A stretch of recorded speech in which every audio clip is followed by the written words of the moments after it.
Assalamualaikum warahmatullahi wabarakatuh. Nama saya Mona Evia Dayanti, NIM 18020475 dari Prodi Pendidikan Fisika. Baiklah, di sini yang pertama saya akan menjelaskan tentang pengertian agama secara bahasa dan istilah. Nah, jadi yang pertama di sini ada pengertian agama secara bahasa. Yang pertama itu menurut Abu Ala al-Maududi. Nah, jadi Abu Ala al-Maududi ini menyatakan bahwa pengertian agama secara bahasa itu ada 4. Jadi yang pertama di sini penyerahan diri terhadap Yang Maha Kuasa, kemudian penghambaan seseorang yang lemah kepada yang kuat, kemudian yang ketiga peraturan yang wajib dipatuhi, kemudian yang keempat perhitungan pembalasan dari perbuatan manusia. Nah, kemudian yang kedua di sini ada menurut Budiman. Agama mempunyai 2 dimensi, yaitu yang pertama kepercayaan, percaya kepada yang gaib serta adanya hari akhir. Kemudian yang kedua merupakan sesuatu yang mempengaruhi hidup manusia, sehingga agama ini identik kaitannya dengan budaya. Nah, baiklah, yang kedua di sini saya akan menjelaskan tentang unsur-unsur yang terdapat dalam sebuah agama. Jadi yang pertama di sini ada manusia. Nah, jadi manusia di sini adalah makhluk yang dapat berpikir, bernalar dan mencoba memuaskan kebutuhannya. Dalam hal ini manusia adalah orang atau penganut suatu agama yang berpikir dan percaya bahwa ada sesuatu di luar dirinya yang memiliki kekuatan yang tidak dapat dijelaskan oleh hukum alam. Kemudian selanjutnya ada penghambaan. Dalam konteks agama, penghambaan bukan berarti perbudakan, tetapi lebih untuk kebutuhan manusia akan kedudukannya di hadapan Sang Pencipta. Dalam hal ini, penghambatan manusia kepada Tuhan akan melibatkan banyak hal. Nah, seperti simbol agama, politik, praktik keagamaan, dan pengalaman religius manusia.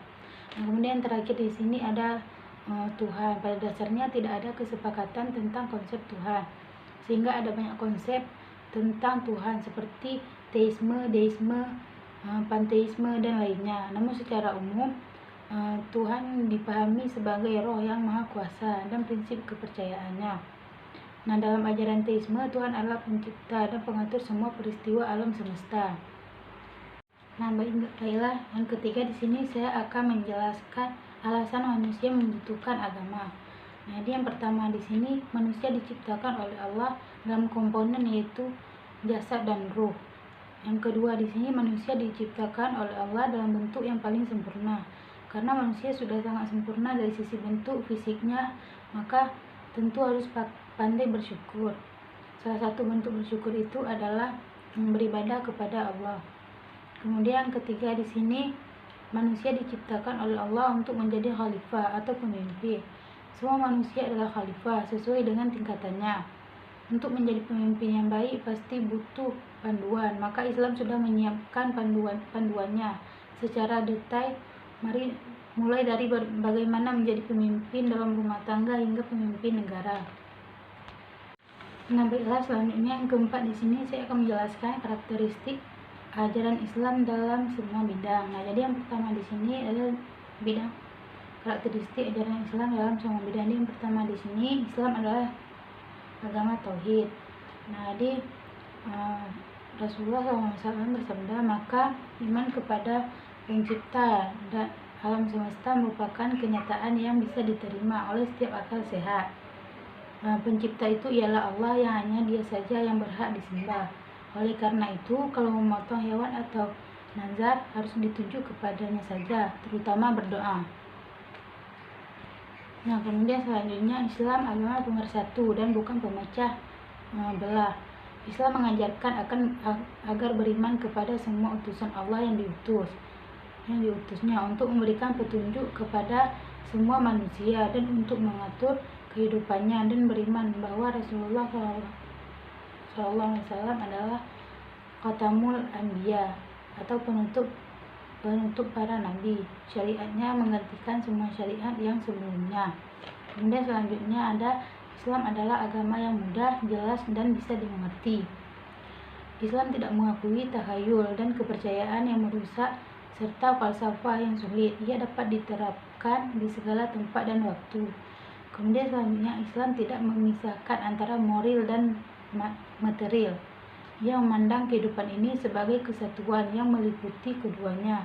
Ia tidak mengambil salah satunya dan meninggalkan yang lain. Kemudian selanjutnya, Islam mengajarkan persamaan, persaudaraan sesama muslim. Kemudian selanjutnya, Islam tidak mengajarkan kekuasaan pendeta yang memonopoli agama. Islam juga tidak mengenal pikiran yang sulit dibuktikan kebenarannya, juga tidak mengenal apa yang disebut pembesar agama yang dipuja. Setiap manusia bisa mempelajari Al-Quran dan hadis Rasulullah SAW menurut paham orang-orang saleh dahulu. Nah, kemudian yang kelima di sini saya akan menjelaskan maksud dari pendekatan yang digunakan dalam memahami agama dan berikan contoh masing-masing. Nah, jadi yang pertama di sini ada pendekatan sosiologis. Nah, jadi berkaitan dengan pendekatan dalam memahami agama, sosiologi digunakan karena terdapat banyak kajian di bidang agama yang baru dapat dipahami secara proporsional dan tepat bila menggunakan jasa bantuan dari ilmu sosiologi. Nah, kemudian yang kedua di sini ada pendekatan historis.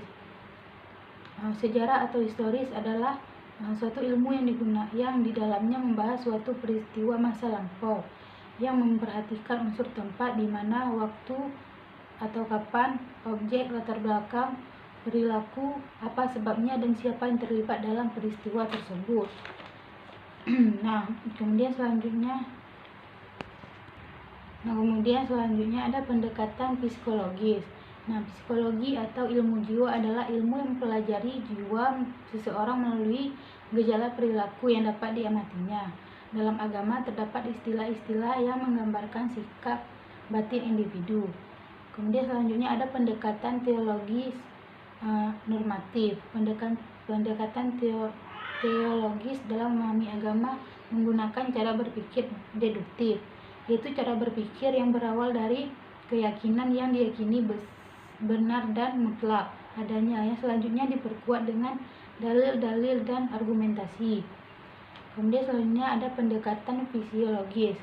Tentu saja pendekatan fisiologis ini sangat penting dalam pemahaman agama karena menyangkut tentang aspek bahasa. Hal ini dikarenakan doktrin agama dipahami, dihayati, dan disosialisasikan melalui bahasa. Selanjutnya ada pendekatan hukum Islam. Dalam pembahasan hukum Islam tidak dapat dipisahkan dengan fikih dan syariat atau bisa dipahami dengan hukum syara. Kemudian yang terakhir di sini ada pendekatan antropologi. Antropologi merupakan ilmu yang mengkaji manusia yang berbudaya. Pendekatan antropologi dalam memahami agama dapat diartikan sebagai salah satu upaya memahami agama dengan cara melihat wujud praktik keagamaan yang tumbuh dan berkembang dalam masyarakat. Baiklah, selanjutnya yang terakhir saya akan menjelaskan tentang ruang lingkup tokoh, pendekatan penelitian yang dilakukan, dan karya penelitian yang dihasilkan dalam bidang-bidang kajian Islam. Nah, jadi yang pertama di sini ada Syafi'i Ma'arif, hasil penelitian di bidang politik dan agama dalam buku yang berjudul Islam dan Masalah Kenegaraan yang diterbitkan oleh LP3IS Jakarta 1985. Beliau mengemukakan substansi ajaran Al-Quran mengenai ketatanegaraan, metode penelitian kepustakaan yang handal dengan pendekatan normatif historis. Syafi'i Ma'arif mengeksplorasi perpolitikan umat Islam di Indonesia abad ke-20. Nah, kemudian yang kedua selanjutnya di sini ada Heri J. Benda, penelitian politik keagamaan. Hasil karyanya berupa buku yang berjudul Bulan Sabit dan Matahari Terbit Islam di Indonesia pada masa pendudukan Jepang. Diterjemah oleh Daniel Dakida, diterbitkan oleh Pustaka Jaya tahun 1980. Model penelitiannya yaitu penelitian pustaka dengan pendekatan analisis sosiohistoris. Penelitian ini menjelaskan meskipun Islam di daerah lain tak dapat disangkal telah memainkan peran utama dalam perkembangan politik Indonesia.